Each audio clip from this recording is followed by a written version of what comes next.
Ngo fesa fesa. Wange. Ndi wano nkirako gwe batidde nze saagala musenyiga wabi. Lumu wajja ano ng'owooza werabidde ng'owooza sejjega dduba. Werabidde? Nze? Naye kisenyiga kingwiridde. Ntiisizza nze ngenda kulaba ku jjajjange oyagala mutwalire ssenyiga. Jjajja ogera mu kyalo? Era alina abantu b'emityana osobola okukola ki okuntuma ne ngenda ne mbabuuzabuuzaako embagamba nti oba bakuzaala mityana. Tegeze mityana wali ab'embogo bangi. Gye tuli nnyo ab'embogo emityana tweyagala bitya era oli wawulira embogo ya tweyagala nakakati wasiibye otya wasuza otya n'omunnaffe atuwuliriza olwo mba ntuuse mikwesesa amasanyu go ganzita sina nakyakukola nina obbaweereza mwe baffe. Alright. Kakati natandika ne president owe Tanzania President Samia Suluhu Hassan yasinziddeyo n'abagamba nti engeri Tanzania population ey'abakazi eri nnyingi okusinga abasajja bangi. N'agamba you marry many women nga bw'omwagala. You marry many wives as you can because abakazi batono abakazi bangi ate you bamen bangi. Omanyize ebiseera ebisinga obungi singa omuntu ayogera ekyo njagala nnyo abantu bye bakomentinga kakati oli yagambye nti kasa kiba kakikola eyo ke Tanzania tetulina buzibu nga tekikola eno Uganda. Kakati gabambagamba nene Uganda abasajja kubadde balina abakazi bangi. Okay, kakati era mu bannayuganda abamu abakomenti nze mwe mwavudde n'abo abagambye nti kimanyikiddwa nti a lot of youths abali mu Tanzania they are jobless. Bamala okusoma but they are jobless. Nagamba instead of that President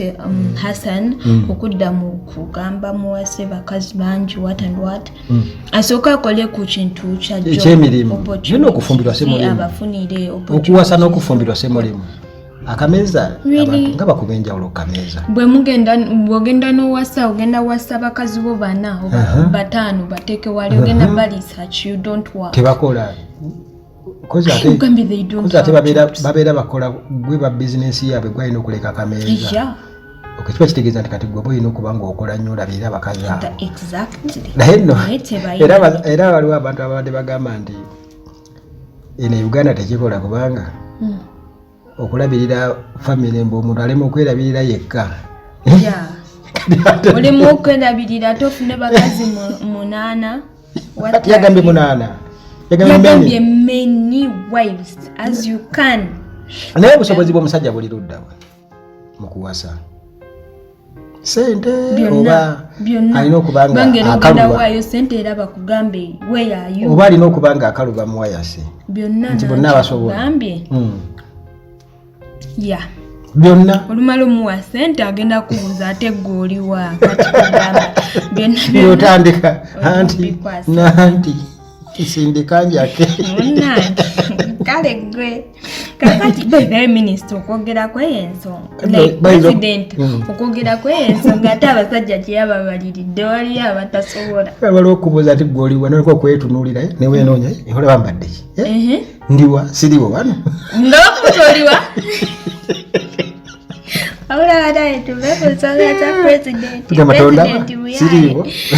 Okay, kakati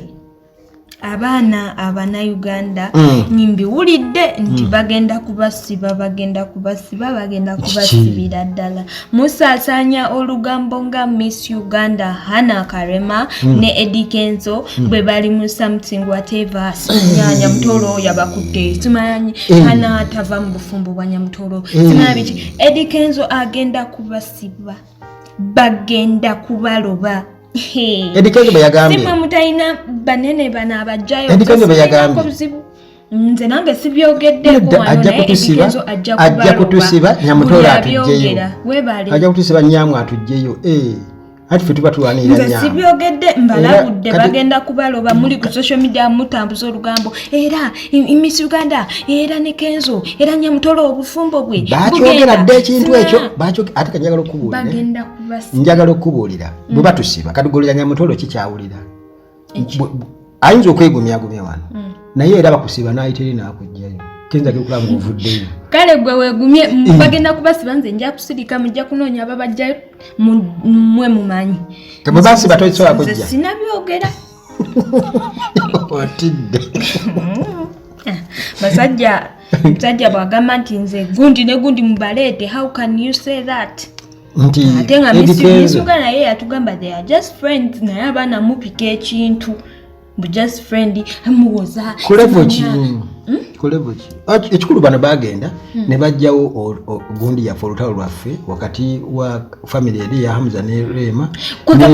federa tubagambirawo ne tubagamba nti mutukoze bubi nnyo kubanga ffe tubyagala bwe tutyo kati kitegeeza tulina okunoonya wewe tukolaki wetuteeka olutalo olulala oba kitegeera ko kati yo already Kenzo bali yabakubako dabbomu Hamza nane ne Rema kati ebyo kwekoza byabwe babadde bekoza byabadde yabikola ki yabiwaka amazzi kakitegeeza ye musajja aliwo mu nsonga ezo kubanga nze namulaba nga ayimiridde wali bayinza nga bayimiriddeawo nze nakuba bufaananyi nengamba kati Kenzo yalina experience awo ey'amaanyi yamanyi Nyamutolo yamanyi Rema Hamza ate alinawo kugamba kati nze nange era neŋŋamba naye bannange Kenzo Tiger kati batwala Rema nga yali family doctor natwala kati ate amusembereza ne Nyamutolo nze naye nze sibiriimu kati tolabanga nawe wali oyagala kweta lutalo mbadde ndiyisaawo buyisa nze sirina kye ŋŋamba tolabanga nawe wali oleeta lutalo naye kati essaawa yakati twagala okumanya Miss Uganda ne Hedi Kenzo bali ku ki Nyamutolo yakyo Miss Uganda yatugamba they are friends Kenzo yabagambye agenda basiba Nyamutolo atwala eri naye atusibe kale atusibe bagenda kubaloba atusibe batulopi kale twetwogerako bwogezi nze agonga nedda kati yali yabagamba okufuuka ab'omukwano kyogamba tino gwe buli gwefuuka naye w'omukwano bamala kugamba to be friend gweoyinza okuddira omuzigo n'ogusembereza essigiri w'omuliro bannange kyogamba buli wola ekitanda ekikyala n'ekisajja nga bigamba they are friends lwaki Miss Uganda excuse me lwaki Miss Uganda tewaliwo bagundi bawala kakati ngenze ku Frank Gashumba gojja kunjogeza ebiyitira bajja kunsiba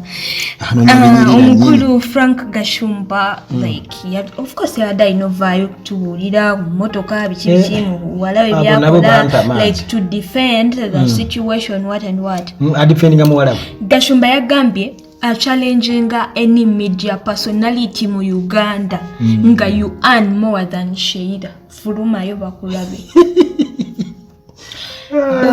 kakati Gashumba kola business Sheila Gashumba yenga chikataata weke nyine akola business ki wano bamuchallenge ne bamugamba nti mufere ne NBS ne kuba amawulire ngeraga nti muki mufere era waiswa mufumbiro yagamba nti okumuza ku TV ya NBS atule nabo NBS tebangayo ku disclaimer ki yayogera nti ono mufere obo kitegeera Sheila Gashumba akola mulimu ki goyinza okugamba omukulu Frank Gashumba ayongerayo ng'atugamba nti buli event gy'olaba ku Sheila Gashumba abeeraawo kukola she's there kukola ki ulira waliwo kibaita okwetwalayo okwetega okay yes n'agamba buli wabeera abeerako nekyalinze like a percentage gyalinze okukola kyokutwala eka aba afunawo n'agamba ya buli event gy'olabako nti ki ebifo mwe bye mugendamu okucakala spending ne bw'omulabawo ye bw'omulabawo gwe ye Sheila abaawo naye ye azze kukola bannange njagala obbabuulira azze kukola nti era tulira n'ekifo kyennyini kye yalimu oku unveiling that Range Rover bamusasula she was selling out the venue omukulu bw'atugamba nti Sheila she's paid over 5M to 10M okutula obutuzi mu restaurant kankubulire okutula mu restaurant nga influencer kati kankubulire era influencer kigambo nkyagadde nnyo okibaita okwetega okibulirako ekintu ekyo kibaita okwetega kakati kituufu abeera agenze kukola kituufu okitegeera abeera agenze kukola kubanga aba agenze kwetega gwe business kiwa ne Kampala kwe economy eno gy'omanyi bulungi nti Sheila Gashumba yaani mbu bw'atuulawo butuuzi she attracts maybe abantu abasajja bajje bagire era n'atugamba nti brand ya Sheila Gashumba mu ba influencers bonna mu nsi muno yesinga it's the biggest oyo taata we kale era omwali tulekisa nagaa ntaata ekigambo banza naye ekigambo bakikalabudde kiweddewo kigudde olubege kale era n'amaliriza ng'agamba mbu n'okugula emmotoka like Sheila okugula emmotoka jukira ffenna tumanyire yasooka Franka yagigula biki n'okugula emmotoka yo obutabaayo singa yali aguze jet singa yali aguze ennyonyi yalibadde naye kitegeeza oguza emmotoka tekikola gulire kankubulire gyali Gashumba Franka Gashumba mubutamanyaawe agezezaako nnyo okwagala otunda muwala we okugeza mukuba abantu yasooka byayogedde nga bibega byonna tubadde nga tujja tubiwulira yatubuulirako omwana yagenda n'asulako mu ntebe wa mukwano gwe simanya n'akola kyeyimmotoka BMW yagimugulira waliwo akatambi akafuluma gwe kotamanyi ng'ayogera bingingi kati all of a sudden ate atulaga muwala we akolaki yatugamba nti muwala we ekisooka alileze nnyo alemereddwa okukopinga negundi era nga tayagala Rickman olw'okuba musajja muki mwavu musajja tuyabudde naga nti kale bo bakyali ba friends nani ne Sheila Gashumba naye yafaayo nnyo okulaba nalabye by the way Rickman nalina akavidiyo ke nalabye ng'alina akawala naye akatambi kafuluma nga Rickman beeri busy nnyo nani ne Sheila nga Sheila ali waggulu on top nkugambye nga kyebeekola akatambi kali kabuseego butambi bwasaasaana buli wamu oba kitegeera waliwo neyafulumiza juzi omukazi omukulu ku media temukyaswala muswaza buswaza fe abaana abato kaakati njagala okukubuulira Franka Gashumba agezako kuzza kutulimba muwala we yeetega newe yeetega anja nokubanga nebe yeetega tebali wafe Sheila Gashumba yanyumyako lumu story nti yali yagenda ne nonani before Rickman bakaita God's plan kati bagende eyo simanya ekinya eyo ku coast nga bagenze outing eyo chance endala kubanga relationship yali egenda ekolaki yali egenda esajjuka kati mbwa aba ali eyo newaba ogaya mukubira esibo mufere Sheila yenyine yanyumye oba abantu bino babyerabye namugamba alina ddiiru alina ki katoli gayi yamupimira mu butaala bwayagala ennyo na gayi apangisiza hotel Sheila Gashumba agendayo kati gwe balinda ddiiru eyitemu gayi nga yajjula kuba yasenga anyooka Sheila Gashumba gekolanga wayisa anyookedde kumpi wiiki 2 ng'omufere yakanya kulinda linda paka bwonoolabuka ye kenyini nabayo naadimitinga nti gayi yanyookesa wayase ataso neddiiru teyakolaki teyayita mundozo kiraba genjogera kukwetega ebyabo biwanvu ekisooka byenyini baatubuulira dda bingi Range Rover Franka Gashumba akoze nnyo oba nafuna neyeegayirira oba naakola atya okulaba nga bafuna ssente ezigula Range Rover teriiko mukono gwa muntu mulala tebakulya ssente nti nno ate ffe tugambe kibe bamanyi munnange ate nze mbeeraawo kaakati omukyala Carol Ntongo ayinayo show on the 6th of December nga 6 December ayinayo show era ng'ajjukira Carol Ntongo twamulabangako emabega eyo nga beera ne Lija Jasmine nga tebeeta beeyisa mukabu gubayisa mukabu kati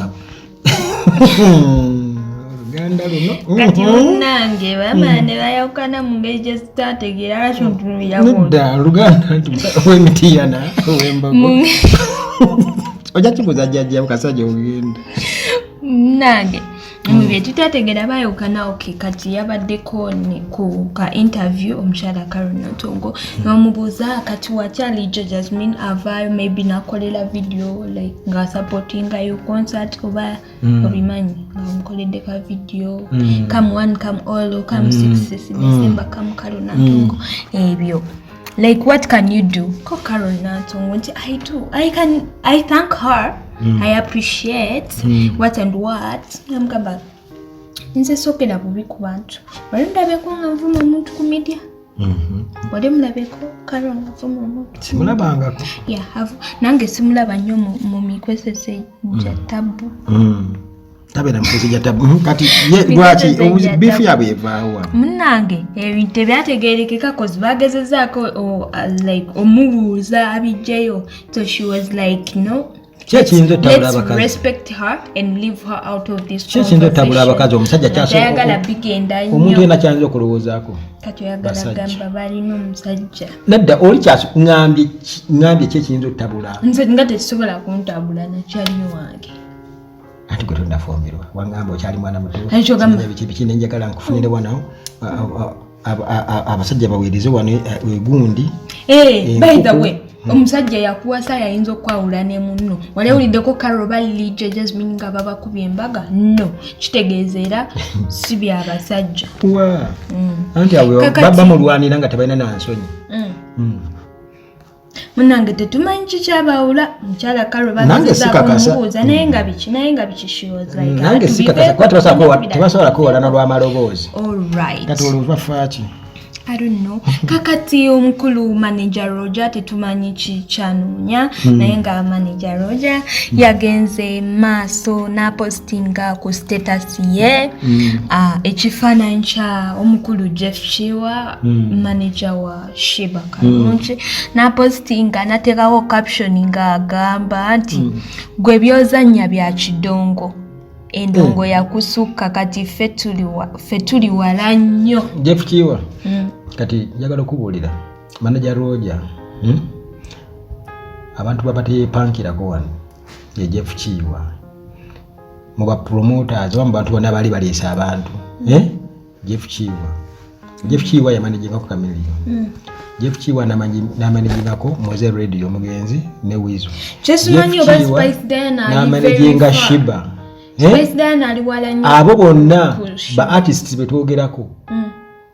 babadde successful ate nga bali wala nnyo kati Jeff Chiwa babanga ayitidde mu line ezo Roger kale Roger I believing anti ye best manager asigaina mukazi ne tulinde show kale weneggwa show egenda okubeera mu January weneggwa tulabe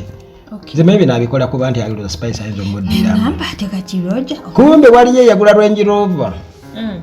aloza agenda kati ageza ko yakuba 3 jukira yakuba 3 wano ya spice erinnya la spice ajajisangulako era kyoyogedde kituufu naye bwabanga atawalampa Jeff Chiwa nga tayogera Jeff Chiwa nuka tayogera kati bwabanga atase muwalampa bwatyo bebamanyi munna ate ffe tuna oli businessman akola business baba ina byabwe byebayisaawo mayina kutebagala baba nze ngamba yali badde asigaze ennaku ye batutama kwa waliwo olusozi oluli oluwanvu ennyo soka olusozi abasoza temanyi soza telukuma manyi n'okusoza nze mwabeeranga mu competitions nze nayagala nnyo nkola omulimu ogwo ogw'okumpangisa okusoza okuvuma naye lwanema nanti okunkuba oba tugulewo ka page nga bagala bavumirako be baagala okuvumanga bakupangisa ebyatuuka ku pressure tubiveegamba oli agamba nti zokubuja vuma oli namugamba nti maama wo yakuzaala bamugamba kulika emmese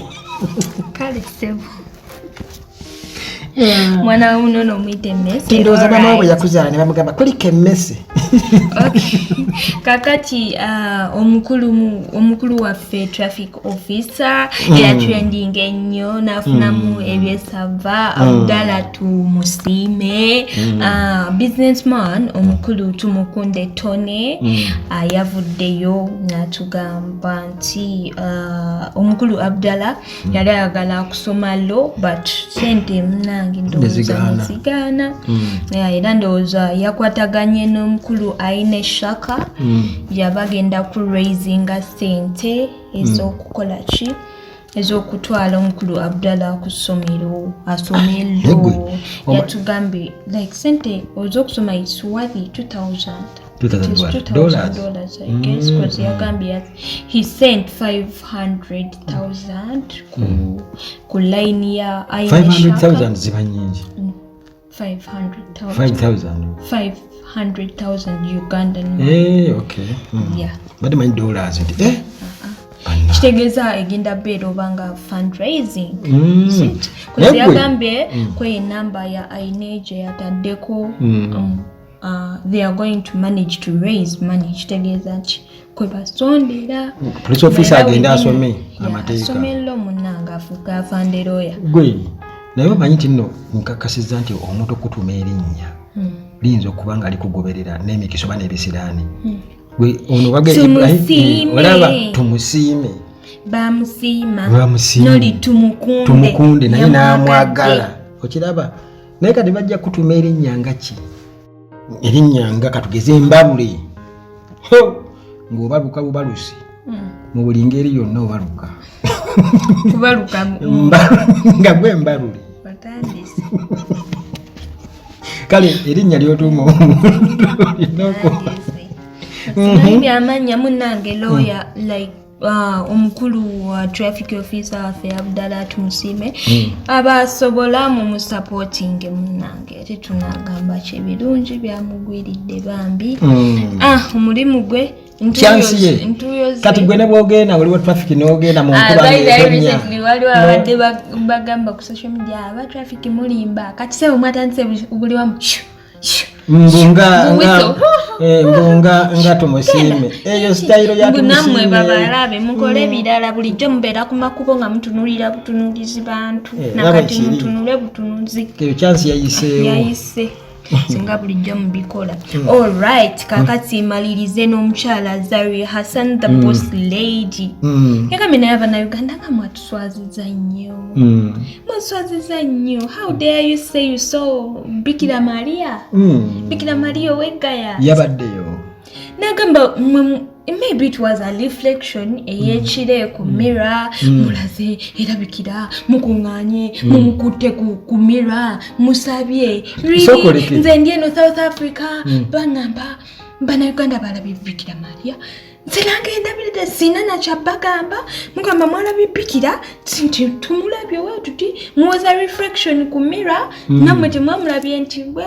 bati kakati kiri bwe weyo kunswaza Zari ayina obukakafu nti tebamulabye gwino obukakafu nti bamulabye kakati balaze mirror nga ko anti nange era balaga bwe bati nti wuyo akafaana anti byonna byebimu nange era nga bombuza sina bukakafu oba nino bukakafu era sina bukakafu anti Zari yagambidde lwaki mugamba nti mwamulabye musoke mukakase mubitadde ku social media bitrendinga buli wamu mutuswaza mbu mwamulabye mukunganye musaba buli kimu kitegedde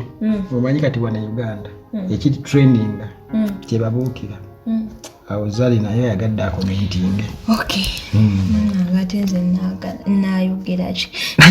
Zari ne mubende abantu bagamba bali balabye Bikira Maria ne wane nasana gayaza ne bamulaba Bikira Maria Zari yagambye naye speed ojagenda emiti yanutuke wajjajjaawo osangeyo Bikira Maria banange kale ngenda okulanga odda naye Bikira Maria ntandikirawo jangu tukole yeyunze naye kisinga okunewunyisa no one has ever seen Bikira Maria buli muntu ali ku nsi kuno teri yali alabye Bikira Maria gwe tumanyi there are the movies we watched eza Yesu teri amanyi Yesu afaanana na baani abantu be bakozesa okuzanya those movies bye bifaananyi bya Yesu abantu be balina maka gaabwe bye bifaananyi bya Maria abantu be balina maka gaabwe kati ekifaananyi ky'olina ky'ogamba nti mulabye wali omulabyeko nze nkirabira mu perspective bweti omanyi kati Uganda yaffe eno yaggwamu ensa